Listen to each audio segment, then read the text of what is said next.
இது ஃபர்ஸ்ட் மலேசியாவின் செய்திகள் உங்களுக்காக.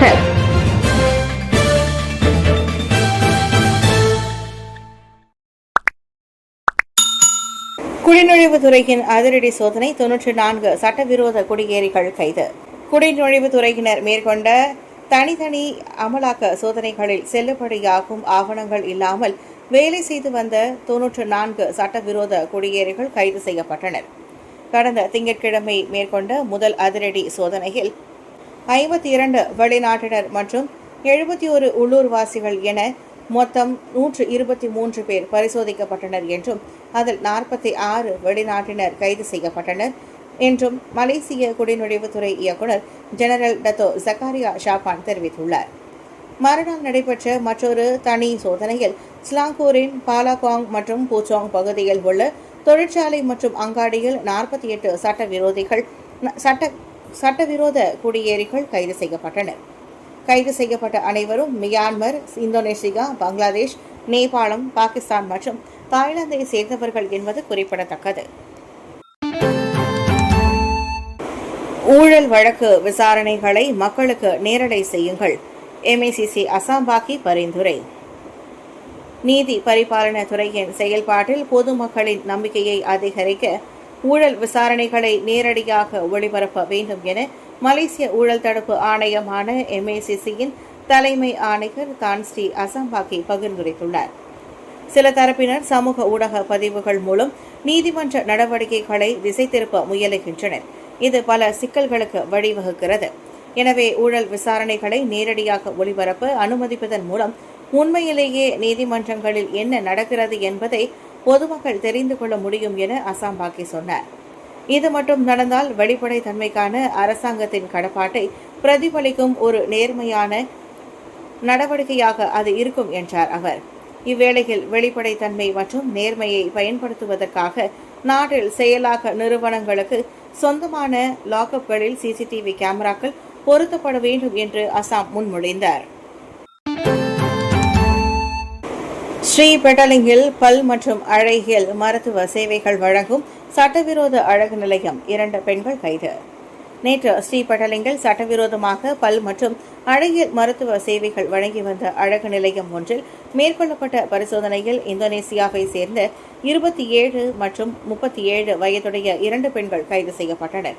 கோலாலம்பூர் மற்றும் புத்ரஜயா சுகாதாரத்துறையின் பல் சுகாதார பிரிவினர் காவல்துறையினரிடம் இணைந்து நடத்திய இந்நடவடிக்கையின் போது அந்த அழகு நிலையத்தில் 2 வாடிக்கையாளர்கள் சிகிச்சை பெற்றுக் கொண்டிருந்தது குறிப்பிடத்தக்கது.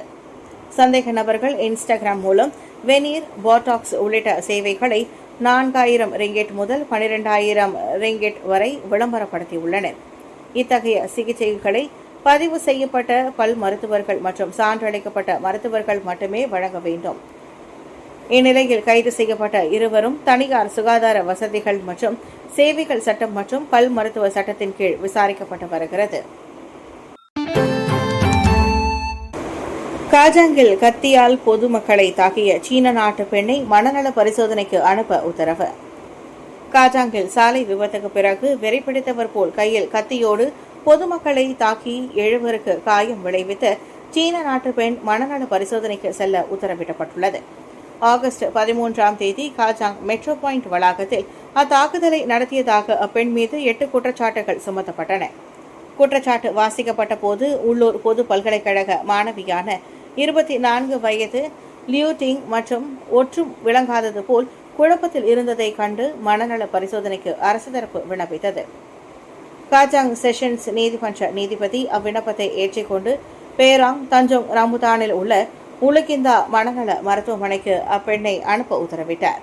செப்டம்பர் 19ஆம் தேதி வழக்கு மறு செவிமடுப்புக்கு வரும் என அறிவித்த நீதிபதி சந்தேக நபருக்கு ஜாமீன் வழங்க மறுத்தார். 4 லட்சம் ரிங்கெட் லஞ்சம். குடிநுழைவுத்துறையின் 2 மூத்த அதிகாரிகள் கைது.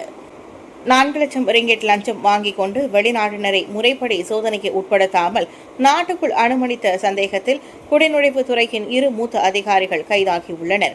KLIA-வில் மணிபுரியும் 40 வயதிலான அவ்விருவரும் நீலாய் மற்றும் ஜொஹூர் பாருவில் திங்கட்கிழமை ஏக காலத்தில் நடத்தப்பட்ட சோதனையில் கைது செய்யப்பட்டனர். அவர்களிடம் இருந்து ரொக்க பணத்தை பறிமுதல் செய்ததோடு சில வங்கிக் கணக்குகளையும் மலேசிய ஊழல் தடுப்பு ஆணையமான MACC முடக்கியுள்ளது. விசாரணைக்காக இருவரும் ஆகஸ்ட் 26 வரை தடுத்து வைக்கப்பட்டுள்ளனர். KLIA 1, KLIA 2 முனையங்களில் கவுண்டர் செட்டிங் முறையில் லஞ்சம் வாங்கி கடமை தவறும் அதிகாரிகளுக்கு எதிராக முன்னதாக MACC மேற்கொண்ட சோதனைகளின் தொடர்ச்சியாக இந்த நடவடிக்கை அமைந்துள்ளது. மலேசியாவில் F1 பந்தயங்களை நடத்தும் திட்டம் இல்லை. ஹன்னாயோ அதிக செலவுகள் காரணமாக Malaysia formula 1 graphics formula 1 grand prix பந்தயங்களை நடத்த எந்த திட்டமும் இல்லை என்று இளைஞர் மற்றும் விளையாட்டுத்துறை அமைச்சர் ஹன்னாயோ மக்களவையில் தெரிவித்தார். F1 பந்தயங்களை நடத்துவதற்கு அதன் உரிமையாளர்களிடம் சுமார் மலேசிய ஆண்டுதோறும் சுமார் 300 மில்லியன் ரிங்கிட்டை செலுத்த வேண்டும் என்றும் 3 முதல் 5 ஆண்டுகள் வரை நீடிக்கும் இப்பந்தயத்திற்கு மொத்தம் 1.5 மில்லியன் ரிங்கிட் வரை செலவாகும் என்றும் அவர் குறிப்பிட்டார். எனினும் மலேசியா F1 பந்தயங்களை நிரந்தரமாக நடத்தாது என்பதற்கான அர்த்தமல்ல என்றும் வருங்காலத்தில் நடத்தப்படலாம் என்றும் ஹன்னா வலியுறுத்தினார். மலேசியா முதலில் 1999 ஆண்டு F1 கிராண்ட் பிரிக்ஸை நடத்திய நிலையில் 2017 ஆண்டு வருவாய் குறைவின் காரணமாக புத்ரஜயா ஹாஸ்டிங் உரிமைகளை புதுப்பிக்காமல் விலகியது குறிப்பிடத்தக்கது. இதற்கிடையில் கடந்த ஞாயிற்றுக்கிழமை SIC தலைமை நிர்வாக அதிகாரி அஜான் ஷாரிஃபான் ஹனீஃப் மலேசிய F1 ஹோல்டிங்ஸ் உரிமையை விட்டுக் கொடுத்தது மிகப்பெரிய தவறு என்று கூறினார். நாடாளுமன்றத்திற்கு வெளியே நிகழ்ந்த சலசலப்பு தொடர்பில் PSM துணைத் தலைவர் அருட்செல்வம் கைது. கடந்த வாரம் நாடாளுமன்றத்திற்கு வெளியே நிகழ்ந்த சலசலப்பு தொடர்பில் PSM கட்சியின் துணைத் தலைவர் அருட்செல்வம் டாங்வாங்கி போலீஸ் நிலையத்தில் தடுத்து வைக்கப்பட்டார். மாலை 6 மணிக்குள்ளாக வந்து விடுமாறு போலீஸ் கூறியதை அடுத்து அருள் தானாக சரணடைந்ததாக கட்சியின் பொதுச் செயலாளர் சிவரஞ்சனி தெரிவித்தார். இக்கைது சட்டவிரோதமானது என்பதோடு போலீசின் அதிகார துஷ்பிரயோகம் என்றும் அறிக்கை ஒன்றில் அவர் குற்றம் சாட்டினார்.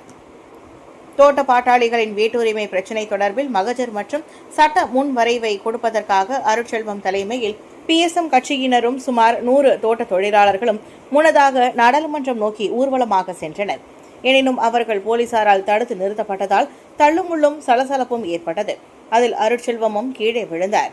இந்நிலையில் அச்சம்பவத்தில் போலீஸ்காரர் ஒருவர் காயமடைந்ததாக கூறி விசாரணை அறிக்கையும் திறக்கப்பட்டது. அதன் தொடர்பான விசாரணைக்கு அருட்செல்வம் தடுத்து வைக்கப்பட்டுள்ளார்.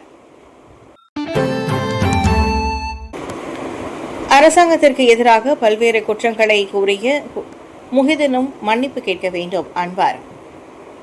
இதற்கு முன் அரசாங்கத்திற்கு எதிராக பல்வேறு குற்றச்சாட்டுகளை கூறியிருந்த பெரிகத்தான் நேஷனல் தலைவர் முஹிதின் யாசினும் மன்னிப்பு கேட்க வேண்டும் என பிரதமர் ஸ்ரீ அன்வார் இப்ராஹிம் தெரிவித்தார்.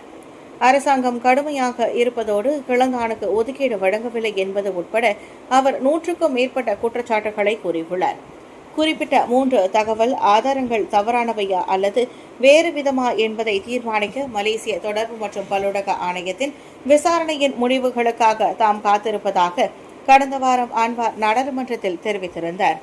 அதே வேளையில் அந்த ஆதாரம் உண்மையானது அல்ல மற்றும் தான் தவறு செய்துவிட்டதாக MCMC உறுதிப்படுத்தினால் முஹிதினிடம் மன்னிப்பு கேட்பதில் தனக்கு எந்த பிரச்சனையும் இல்லை என்றும் அன்வார் கூறினார். வெளிநாட்டினர் நாட்டிற்கு குறிப்பிடத்தக்க பங்களிப்பை அளித்திருந்த போதிலும் அவர்கள் மீது அரசாங்கம் சுமையை ஏற்படுத்தியதாக பெர்ச்சத்துவின் தலைவருமான முஹிதின் கேள்வி எழுப்பியிருந்ததாக அன்வார் கூறியிருந்தார். கோலாலம்பூரில் 3 பேருந்துகள் பறிமுதல் JPJ நடவடிக்கை. கோலாலம்பூர் மாநகரில் தினசரி சேவையில் ஈடுபட்டிருந்த பேருந்துகளுக்கு எதிராக JPJ எனப்படும் சாலை போக்குவரத்து துறை மேற்கொண்டு நடவடிக்கையில் 3 பேருந்துகள் பறிமுதல் செய்தது. கடந்த ஏப்ரல் மற்றும் ஜூன் மாதத்திலிருந்து ரோட் டாக்ஸ் அல்லது சாலை வரி இன்றி அந்த பேருந்துகள் செயல்பட்டு வந்ததால் அவை முடக்கப்பட்டன. இது தவிர அந்த பேருந்துகளுக்காக புஷ்பகாம் பரிசோதனை சான்றிதழும் கடந்த மே மற்றும் ஜூன் மாதத்தோடு காலாவதியாகிவிட்டது.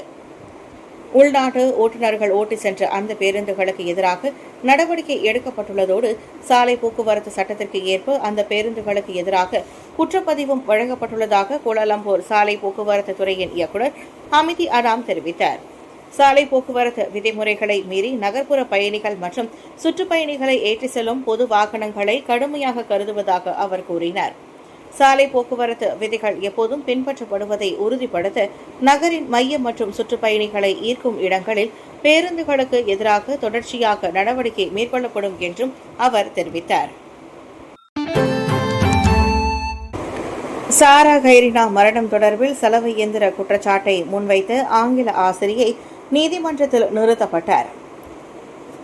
சபாவில் முதலாம் படிவ மாணவி சாரா கைரினா மகாதேரின் மரணம் தொடர்பில் பொது அமைதியை கெடுக்கும் வகையில் கருத்து வெளியிட்டதாக ஆங்கில மொழி ஆசிரியை ஒருவர் செபாங் மேஜிஸ்ட்ரேட் நீதிமன்றத்தில் இன்று குற்றம் சாட்டப்பட்டார்.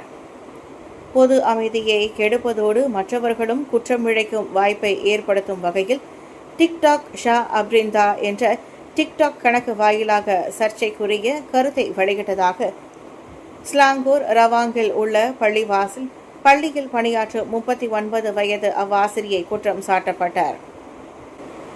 ஆகஸ்ட் 6ஆம் தேதி அவர் பதிவேற்றிய கருத்து KLIA-வில் பணிபுரியும் போலீஸ் அதிகாரியின் கண்ணில் பட்டதாக நீதிமன்றத்தில் தெரிவிக்கப்பட்டது. எனினும் சித்தி ஹஜார் ஷஹருடின் அக்குற்றத்தை மறுத்து விசாரணை கோரினார். இதையடுத்து 4000 ரிங்கிட் மற்றும் ஒரு நபர் உத்தரவாதத்தில் அவர் ஜாமீனில் விடுவிக்கப்பட்டார். அக்டோபர் 4ஆம் தேதி மறு செவிமடுப்புக்கு வரும் என நீதிபதி அறிவித்தார்.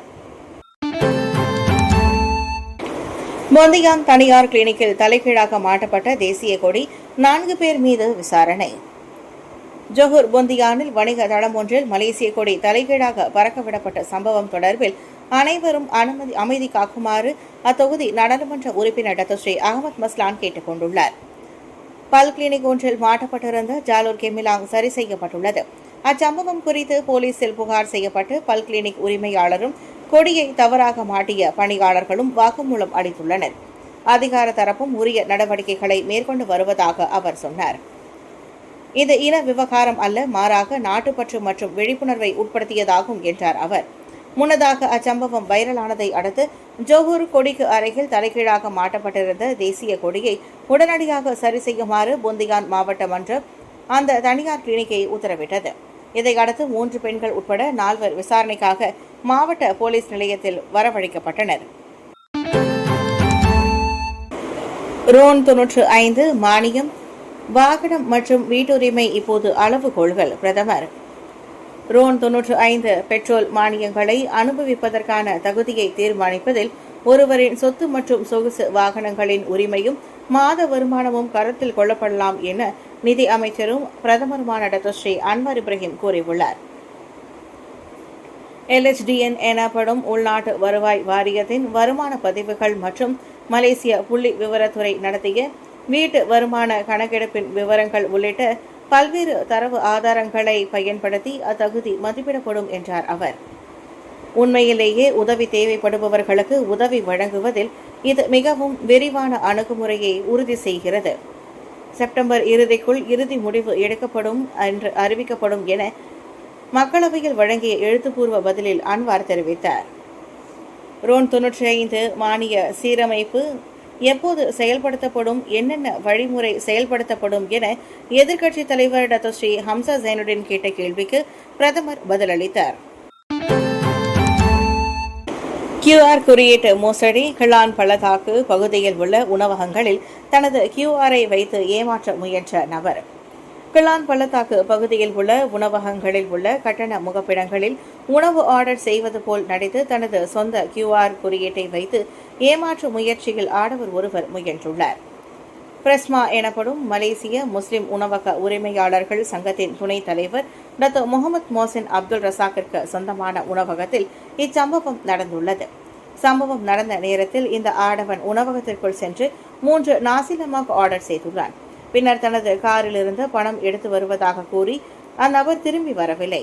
மற்றொரு வாடிக்கையாளர் பணம் செலுத்திய போதுதான் இந்த மோசடி சம்பவமும் உணவகத்தின் வங்கிக் கணக்கிற்கு பணம் வரவில்லை என்பது உணர்ந்தது. இதனைத் தொடர்ந்து மேற்கொள்ளப்பட்ட பரிசோதனையில் முகப்பிடத்தில் வேறு ஒரு QR குறியீடு ஒட்டப்பட்டிருப்பதை உணவக ஊழியர்கள் கண்டுபிடித்ததாகவும் இதுகுறித்து தாமான் துன் டாக்டர் இஸ்மாயில் காவல் நிலையத்தில் புகார் செய்யப்பட்டதாக முகமது மோசின் கூறினார். உணவக ஊழியர்கள் ஆர்டரை தயாரிப்பதில் மும்முரமாக இருந்தபோது அந்த ஆடவன் ஒரு QR குறியீட்டை எடுத்து கட்டண கவுண்டரில் ஒட்டியுள்ளான். இந்த சம்பவம் முன்கூட்டியே கண்டறியப்பட்டது. நீண்ட நேரம் சரிபார்க்கப்படாமல் இருந்திருந்தால் இதன் இழப்பு பெரிய தொகையாக இருந்திருக்கும் என முகமது மோசின் தெரிவித்தார்.